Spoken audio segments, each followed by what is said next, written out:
Well, Roy Hodgson, welcome to the Integral Chat. You don't really need a long introduction because I'm pretty sure most of our viewers and listeners will know exactly who you are and all about you. And it's been 40 years, 40 odd years in the game at probably the highest professional level, 17 clubs, 4 international spells.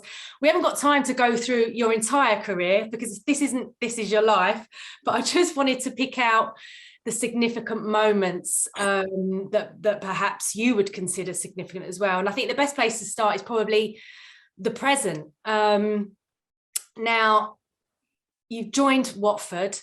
You knew it was going to be a tough task. I think there were problems at the club long before you arrived. But how do you assess the way it's gone, and how kind of disappointed are you that this sort of last hurrah you weren't able to turn things around? Yeah, very disappointed, of course, because we always go into jobs with great optimism, and you feel that, with the way that we work, Ray and I, that there would be a chance to bring about a considerable difference in the way the team was playing. But we haven't been able to do that, although I must say we've been pretty close on lots of occasions.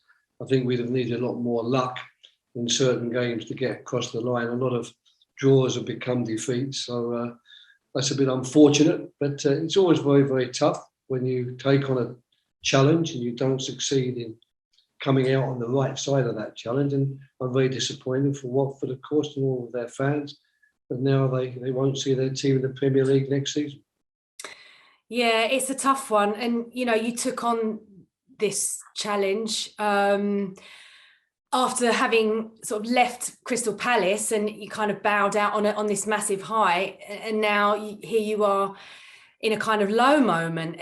Were there any regrets about it, or how sad is the situation that you have to bow out in this way? No, I don't regard it to that extent as a massive low. I think my career is judged by more than the last 3 months. We knew that it was a risk to take. To come here, we could have sat comfortably back and been happy, if you like. I certainly could have been, with the reception that I got when leaving Crystal Palace and all the good things that were said about me. But I decided that this was an opportunity, a challenge which was worth taking on. So I don't regret it for 1 minute, and I say I don't feel particularly abashed or dismayed by the fact that it didn't quite work out, because I know that both I and Ray Lewington, we've really given our very best at this club. We put our heart and soul into the work, but finally we were found wanting. Sometimes I look at managers and I think, why do they keep accepting jobs? But some managers just keep coming back for more. I think everyone probably thought it was your last time at Palace. Why is it? Why is it so addictive that this game just keeps drawing you back in? Well, I don't know it's the game that drew me back in. I think it was the fact that I worked with Gino Pozzo once before. I think it was more a question of him putting in front of me something which he thought Ray and I were the right people to help him in that situation, to get out of the plight that they found themselves in. And I suppose it was more a question of, well, why not? And it's a nice opportunity, and it would be nice if we could pull this one off. So let's give it a try. But I always did so in the knowledge that basically this would be another short-term thing at the end of a long career. And I had no intention of coming back in here to Watford with a view to prolonging the sort of career that I've had in football. This was just a one-off occasion. I would have liked it to have ended better, of course, with Watford in the league and us being carried shoulder high from the field in the final game. But you don't always get what you dream of and hope for. But all I do know is that we have really definitely given it everything that we have to give. So I have a very clean conscience about the efforts that Ray and I have made to try and keep Watford in the league. Every manager goes through tough periods, tough matches, tough moments. I mean, Pep Guardiola in the Champions League just recently is an example of that. When you have these tough periods or tough games, whatever they may be, as a human being, how do you approach them? How do you cope with them? I don't know there is any particular coping mechanism. I think it's obviously that you need a sense of perspective and balance. There's no doubt about that. You have to realise that football and work is one part of your life. It isn't your life entire. There are other aspects to your life which you have to keep focus on, if you like, and keep in consideration, because otherwise it would make us very dull people if all we knew was football and we had no time for family, friends and other interests. But the fact is, we realise in football terms that nobody wins forever. And certainly, even if you're in a team with the very best players where you win much more often than you lose, there's still going to be times when you do lose, and it might be losing, as you mentioned, with Pep Guardiola and Man City at the worst possible moment. And you then have to maybe come up with the same sort of resilience and the same sort of way of thinking as the same coach or manager who's actually quite used to losing, because his team is nowhere near the standard or the quality of the teams right at the top of the league. It's a fact of life. I think if you want a long time in football, you do have to have that resilience, and you do have to have the capacity, unfortunately, to suffer, because the good moments are always going to be balanced out with the bad moments, and it's sometimes very, very difficult to keep your feet on the ground in the good moments and not to allow yourself to be sucked underground in the bad moments. Yeah, that's something Antonio Conte said to me very recently, actually, about suffering. And he suffers a lot, and he said he has to learn how to suffer a little less. And that's exactly what it is like for managers. Has it ever taken a toll on you mentally, though? Because we live in a time now where we're encouraged to speak about mental health and talk and confide. Are you a big talker? Are you the type of manager who holds a lot in? Yeah, it's a good question. I don't really know. It's always very difficult to analyse yourself, because whichever way you look at it, you tend to look at yourself with rose-coloured spectacles. There's no alternative, perhaps. I don't think that I'm the type of person who can easily come over setbacks or deal with things that have not gone my way. But I've been very fortunate in my life that my family, my wife and my son, they've been an enormous comfort and help for me in that area. And I think you definitely need that. I think it's a very dangerous job if you are really on your own.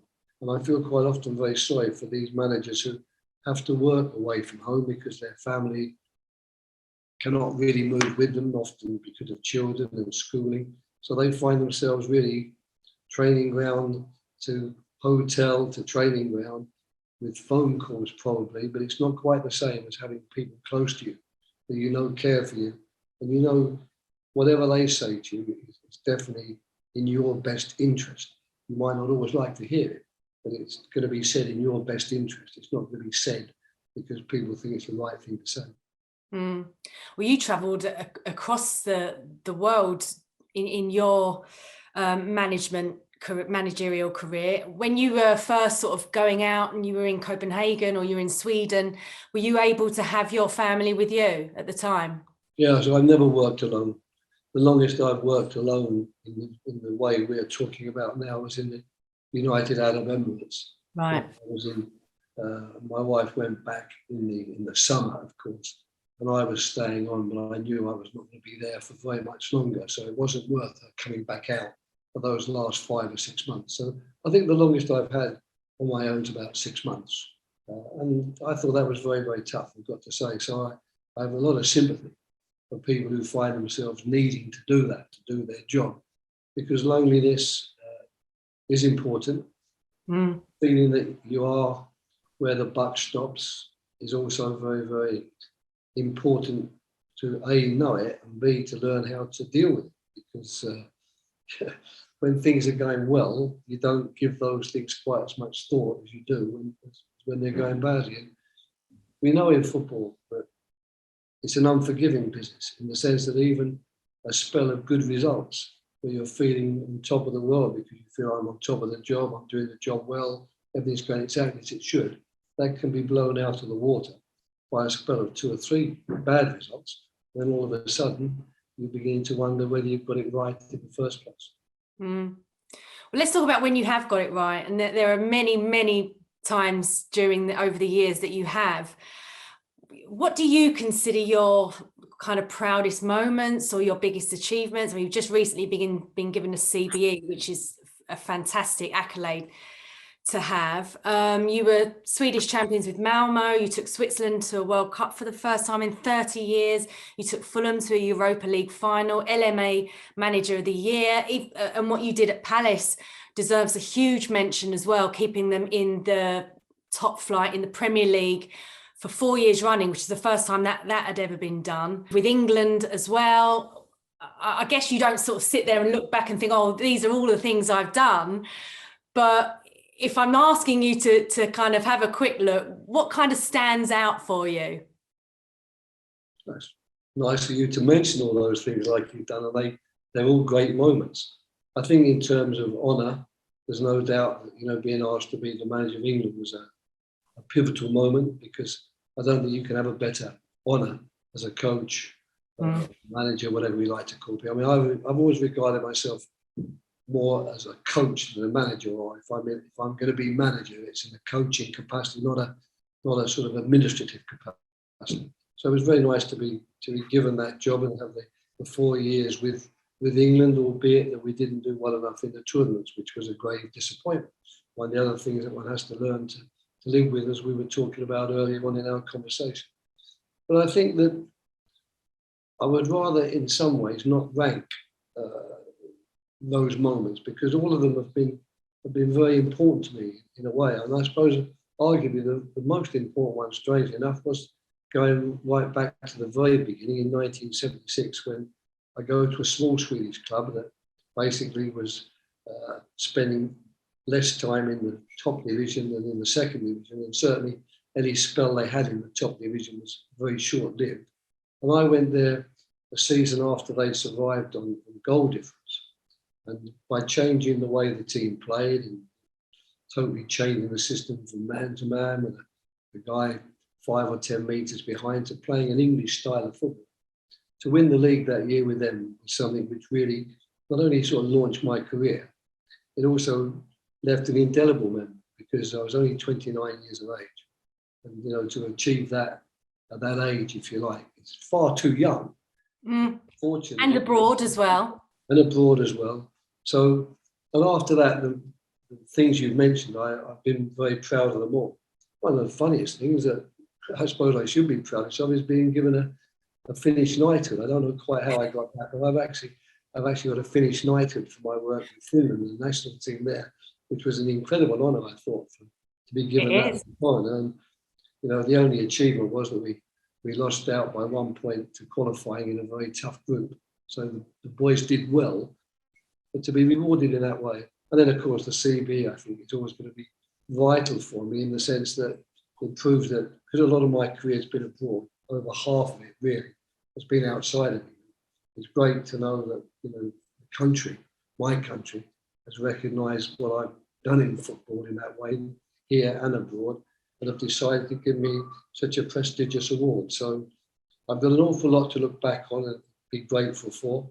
But I am now looking forward, perhaps, to not being tempted back again, and to really doing what I said I was going to do after leaving Crystal Palace, and making certain I do spend more time with my wife and myself, and we can do other things in our lives other than worry about what team shall I play next Saturday, and what formation are we going to use, and what preparation are we going to have.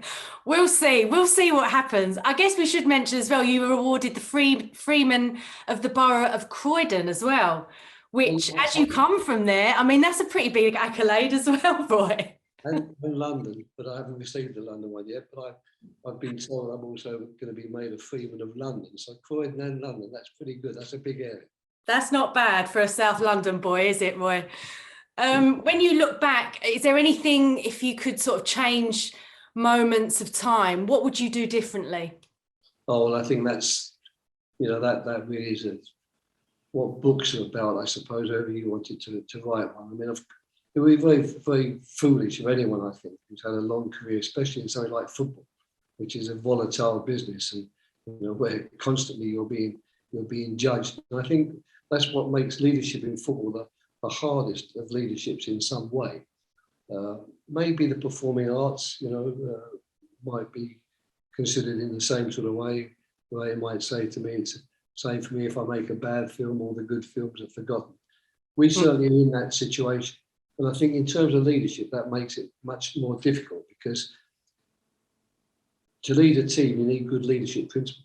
You need to know, what leadership's about, what it takes to get a group of people, all singing off the same hymn sheet, all bringing what they can bring to the team to give of their best and make the team a winning team. That certainly isn't an easy thing to achieve, and it's harder because all the time you're facing outside pressures or outside opinions about whether you're doing it right or wrong. So if I look back on my career, I could certainly quite easily pinpoint moments where I haven't got it right, and often I haven't got it right personally. My mind hasn't recovered perhaps from previous setbacks, and I've not gone into the job as I should go into the job, with exactly the right attitude, determined to really put into place any principles I believe in, because we are human beings and that we do get affected, of course, by our environment and whether things are going well or badly. So I think I'm going to be fortunate now that I won't have to consider that too much. It'll always be there, but I think while I'm enjoying some sort of retirement and traveling around and enjoying a few nice glasses of wine and a few good meals, I don't think I'll be beating myself up too much about the moments in the past, which I wish I had done a bit better. No, nor should you. It sounds really nice, actually. One thing is, it would be a brave man to tell Ray Winston that he'd made a bad film. I won't try. When you are in the eye of the storm, I don't want to dwell on this. I want to talk more sort of about the mentality of what happened following England. How long did it take you to kind of sort of, come back from that emotionally? Because you took the Palace job not too long afterwards. So it was a year. No, I think when you've had something which hurts you as badly as our failure in that last European Championship hurt us, because we thought we were quite a good team and we thought we had a good chance of going quite a long way, and to lose it as we did, you can always say, as everyone says, well, that's football and it's not a science, and unfortunately balls do bounce unkindly for you sometimes. But to lose it that way took a long time to come over that, I think. And I'm very grateful that Crystal Palace came along, my boyhood club, who gave me that opportunity, just like Gino Pozzo gave me the opportunity here at Watford. And I think it was the right moment in time, certainly then, to say, well, yes, please, I'd like to have a go at that. It's a while since I've been in club football. I had four years with England. To go back into club football and get a chance to work day to day with the players again, that was something which I think I needed, and something which I was really looking forward to doing. And I should always be grateful to Steve Parish and Crystal Palace for giving me that opportunity. And it went extremely well at Palace as well. And, I know Palace fans, how highly they regard you for what you managed to do there. It was a great time. And when the players that you work with, I don't know if it changes as you get older. I know you probably evolve as a manager all the time, but what's it like now? And how different is it dealing with sort of the new generation of players to the old school sort of types that you probably have a lot of experience with as well? Do you have to go a bit more softly nowadays? Yeah, possibly, although I don't know that one should ever have gone too far in the other direction. I don't know what the opposite of softly is, but I don't think that would have been the right method anyway. But of course, everything evolves. I mean, you have to come to terms with that. I think it's a grave danger, and one of the things we have to fight against as we get older, if you find yourself still working, is to fall into what I think is one of the biggest traps, and that is everything was better in yesteryear. The sun shone more often, the summers were better, we got snow in the winter. Not true, probably the summers and winters today are much better than they were 20, 30 years ago, but your memory doesn't tell you that. Your memory tells you something different. Don't know how much time we've got on this podcast, but it was brought home to me very much when I was at Bristol City.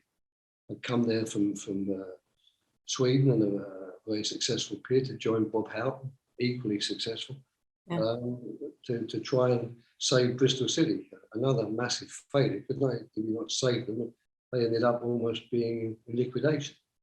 But while I was there, Joe Mercer, who at the time was, retired, from his great success at Man City with Malcolm Hodgson, was giving a talk to a local group of coaches.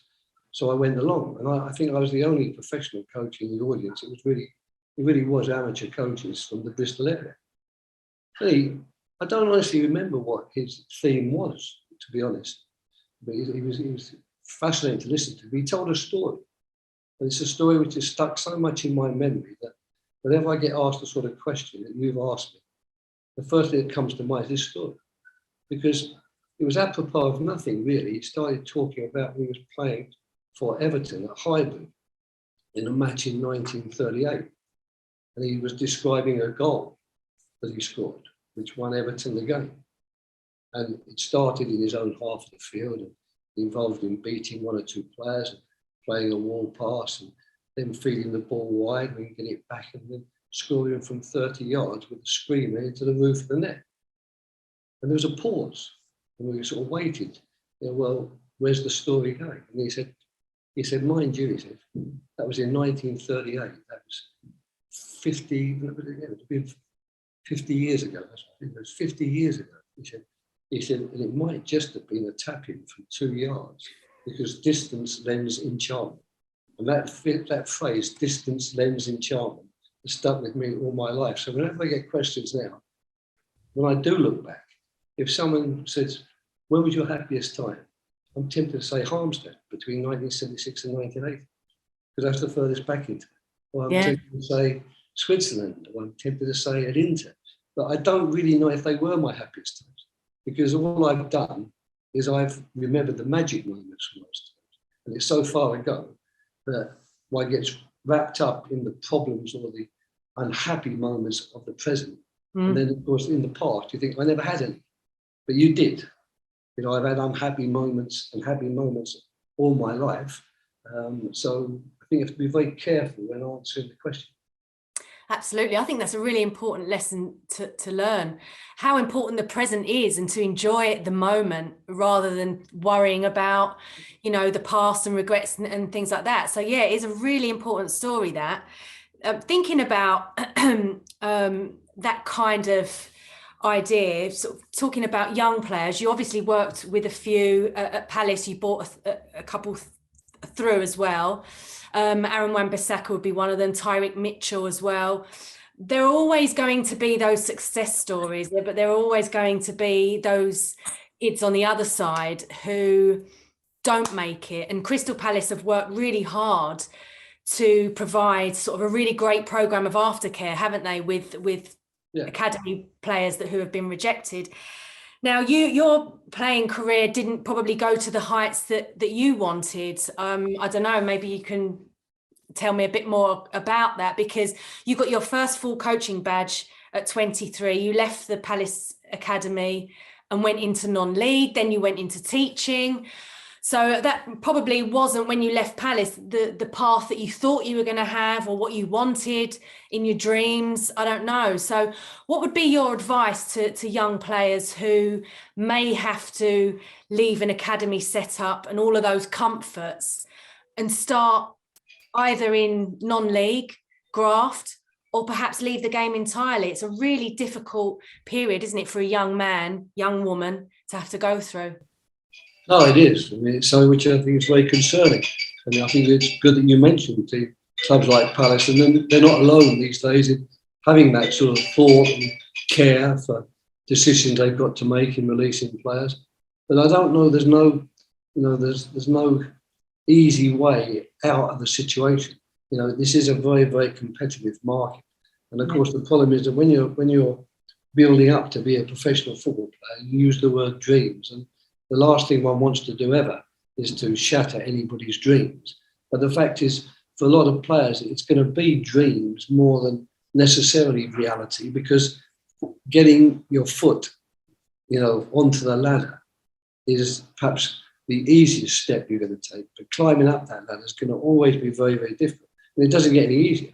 I mean, in fact, you could argue, well, it gets a little bit harder, because you go back far enough, teams used to have as many as 30, senior professional players on their books. Whereas now, if anything, we're cutting down and you're coming up from the academy. So I think for young players, I think that they need really good advice around. And I think that if the PFA can help in any way, that's something that I would like to see them do, so that the advice to the players or the feedback from the players or any help they can be given in their career doesn't just come from their agent, because not all agents are that interested really in what happens to the player once they've got the contract signed, or parents who might have a very unrealistic view about what their child is capable of doing. I think there needs to be someone there, with a wise head who can really help players, and maybe that's somewhere I think where PFA or the LMA, in terms of providing people at clubs, could help a great deal, because I think players will listen to people who've had a longevity in the game and people who've been through it. I think they will listen to them. They might not want to hear all the time what those people have got to say. They might prefer to hear what their agent is saying, or what their mum and dad is saying, or what their teammate is saying. But they've got to be, at some stage, forced to face a clear reality. And that clear reality is that you've got this opportunity, but it might not be even to any brave 40-year-old. It might not manifest itself in terms of leading to the career path. So you've really got to think about what you're going to be like if one day they call you in, they say, sorry, you're not good enough for this club anymore, we're letting you go. What you going to do? And you can have the strength to start at a lower level, like a lot of players do. All right, well, I'll go to the non-league or national league, and I'll try and get recognised again. Or am I going to really think my world's come to an end? That's a difficult moment in anybody's life. You talk about mental health. I've been following it as well. I think there's an awful lot of players who are going to find themselves mentally damaged by that rejection, because it's an unbelievably severe rejection. It's almost, in some ways, as a severe rejection as a divorce or a breakup in a relationship. And we all know how difficult that is for people to tell. Yeah, because there's no easy way of doing it, is there, Roy? And you've probably been on the other side of that and having to give out that news.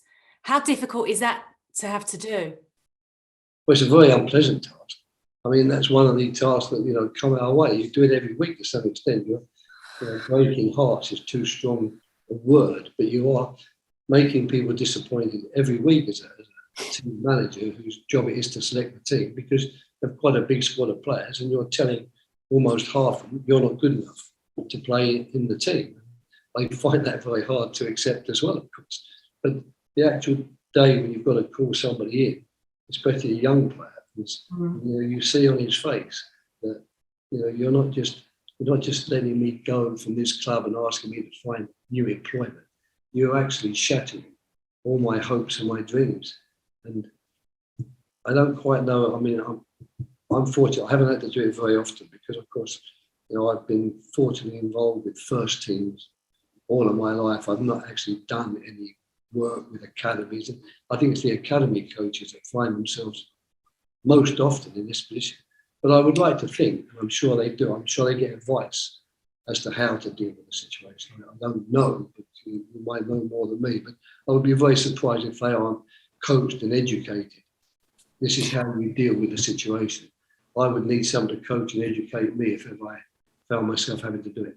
Yeah, I think that's kind of changing more and more, and Crystal Palace is definitely one of those clubs that's leading the way in that. And agents also have a real big responsibility, like you mentioned as well. And I think that's something that Ray Winston's company, Integral Sports Management, really trying to sort of lead the way on the agency side of things, which is brilliant, obviously. But I don't want to end on the low moments and the the sad news. Let's talk about the future then. We've talked about the past, we've talked about the present, and what's the future for you then, Roy, if nobody comes back to entice you back into the game? I mean, what would it take to get you back involved after the end of this season? I suppose it would take someone coming to me with a role that I thought I could happily fulfill, one that certainly wouldn't involve me on a daily basis like it is at the moment, working every day as I do, and being responsible and feeling the pressure of that responsibility. I don't think I'd want that. I think I'm more than happy enough to leave that behind. So if I was going to play any part, it would have to be this sort of tailor-made role. But I can't see how anyone's going to come up with that tailor-made role. So I'm more than happy just to move aside and thank football for everything it's given me, and just to wish all those now, especially those starting off their career, the same sort of good fortune and the same sort of pleasure that I've had. I mean, there's no doubt that I'm passionate about it, that I'm enthusiastic about it. The fact that I've been able to carry on so long is because I don't think I've lost that passion or that enthusiasm, and I've kept myself fit enough to do the job on a daily basis.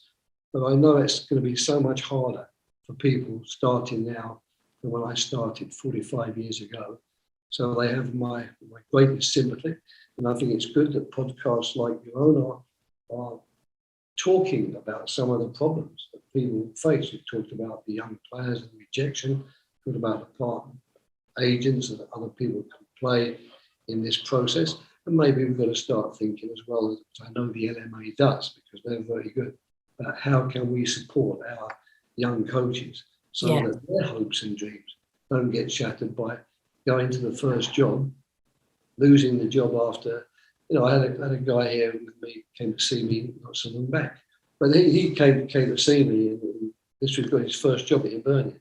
He worked with a top player, played for Scotland, worked with Roberto Martinez in Belgium. Really looking forward to his first job, but it lasted 2 months. Now he's got to pick himself up off the ground and get going again. And that must be an enormous blow, really, to do that. And I think we're going to lose a lot of people to football. And I think if we're not careful, if we persist in suggesting that because your team has lost a few games in a row, that means you're no good and you've got to move aside because it's obvious the team's losing. Because they don't change the players. And in the end, at a final analysis, players win matches, not coaches. If you want to be a good coach and a winning coach, you've got to get yourself a good group of players and a winning team. And sometimes you're going to move into a job and it won't even be your team. It'll be the group of players who are there. And quite often you get the job because they haven't been winning. And the managers paid the price for the fact that. So I think we need to come away a little bit and fight the mass media contention that, well, you've lost 3 matches in a row, therefore you deserve to be sacked. They've got to fight that. I don't think you should deserve to be sacked. I think it's proven you're not doing a good job and you're incompetent. And that's what sacking should be. You're not doing the job. We employed you, not just, well, unfortunately the team lost 3 games, because as you know, you see loads and loads of matches.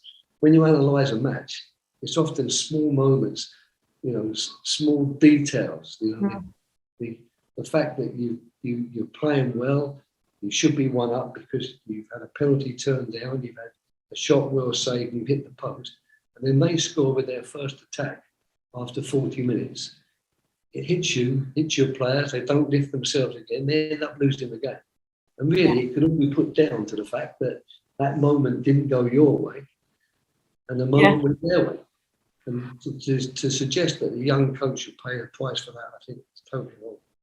It's a really important point, Roy. And I was thinking exactly that watching West Ham in the Europa League last week when Aaron Cresswell got sent off. It's just those sliding doors moments, isn't it? Absolutely.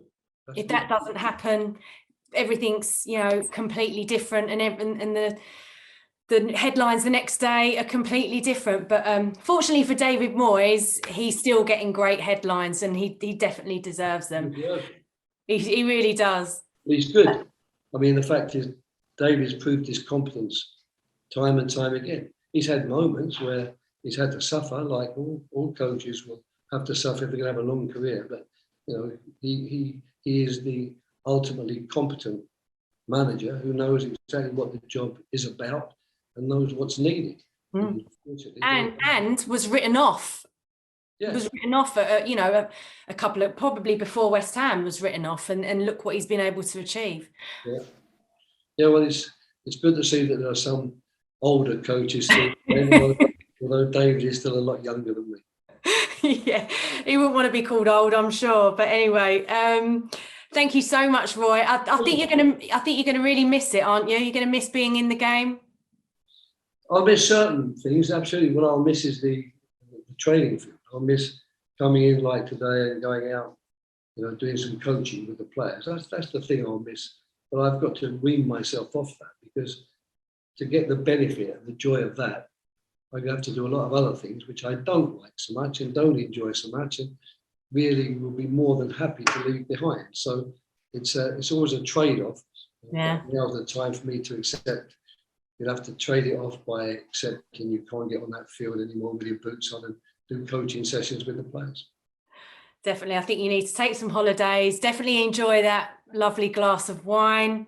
It's been an absolute pleasure to talk to you, Roy. Thank you so much for joining the Integral Chat.